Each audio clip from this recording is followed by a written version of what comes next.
In 1945, the Kraemers put their home in St. Louis, Missouri up for sale. The home attracted many prospective buyers, including J.D. and Ethel Shelley, an African-American couple. All the Shelleys wanted was to buy a home, but instead they became part of a legal battle that would determine the fate of many American neighborhoods. The Shelleys made an offer on the home, and the Kraemers accepted. Unbeknownst to the Shelleys, however, a restrictive covenant was in place that barred the lease or sale of homes in the neighborhood to anyone, quote, of the Negro or Mongolian race, unquote. The Marcus Avenue Improvement Association, a local homeowners association, brought suit in the Circuit Court of the City of St. Louis, seeking to enforce the covenant. They asked the court to enjoin the Shelleys from taking possession of the property and to divest them of ownership. The trial court ruled that the covenant was unenforceable. In an en banc decision, the Supreme Court of Missouri reversed, ruling that the covenant didn't deprive the Shelleys of any rights guaranteed by the Equal Protection Clause of the 14th Amendment. The court directed the Circuit Court to enforce the covenant and divest the Shelleys, who had already moved into the house, of ownership. The United States Supreme Court granted cert.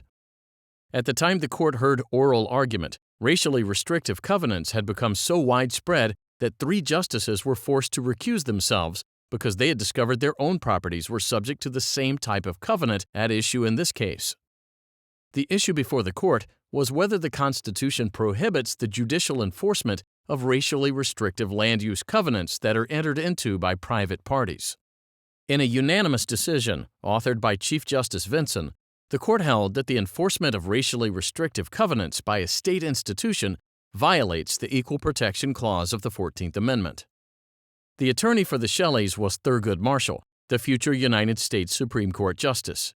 He argued that the judicial enforcement of racially restrictive land use covenants denied the Shelleys 3 rights guaranteed under the 14th Amendment: equal protection of the law, due process before depriving them of property, and the privileges and immunities guaranteed to all citizens of the United States.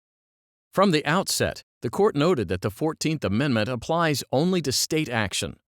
Thus, a restrictive covenant entered into by private parties, no matter how vile, couldn't by itself violate the 14th Amendment.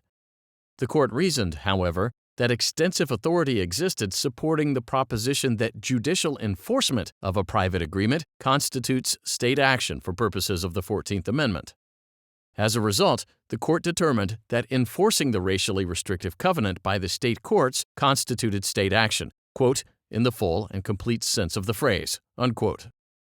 Without judicial assistance, the restrictive covenant could have been willingly observed by buyers and sellers without any constitutional issue.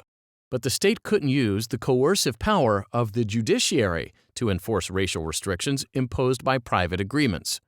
This, according to the court, is a form of state action. The court reasoned that enforcing racist agreements would contravene the 14th Amendment's fundamental purpose, to establish equal rights among all citizens and to prevent discrimination on the basis of race. Because the enforcement of the covenant by state courts had so clearly violated the Equal Protection Clause, the court found it unnecessary to reach the claims based on the Due Process Clause and the Privileges and Immunities Clause. Shelley was a dramatic moment in the shaping of American neighborhoods. By disabling the courts from enforcing racial covenants, the Supreme Court set the stage for integration in communities across the nation.